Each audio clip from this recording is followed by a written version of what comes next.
দুনিয়া কিছুই না, কিচ্ছু না দুনিয়া। সকালে আপনি না থাকলে আপনাকে বিকেলেই এরা মাটি দিয়ে আসবে। চোখ বন্ধ করে চিন্তা করবেন রাত্রেবেলা আপনি পৃথিবীতে নাই, আপনার স্ত্রী, আপনার সন্তান, আপনার প্রতিষ্ঠান, আপনার সংগঠন, আপনার সব কিছু কি থেমে আছে না চলছে? সব চলবে ভাই, কেউ থেমে থাকবে না, শুধু আমরাই থাকবো না। অতএব আমাদের কবরের চিন্তা আমাদেরকে করতে হবে। জ্ঞান অনুযায়ী আমল করি, অবহেলা না করি ইনশাআল্লাহ। 3 নাম্বার, আদর্শ পরিবার গঠন করেন। পরিবারটা হবে ডিনামাইট। রাষ্ট্র বিশ্ব কই যায় যাক, আপনার পরিবার যেন ইসলামের আদর্শের উপর থাকে।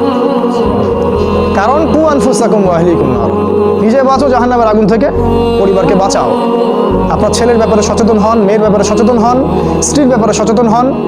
আপনার পরিবার, আপনার রক্তের সম্পর্ক, আত্মীয়দের মাঝে আপনি দিনের প্রচারটা করেন। কোথায় কে জাহান্নামে যায় যাক, ওটার পরের চিন্তা আপনার, ওটা চিন্তা আপনার করতে হবে না। এখন আপনি আপনার পরিবারের দিকে ফোকাস করুন।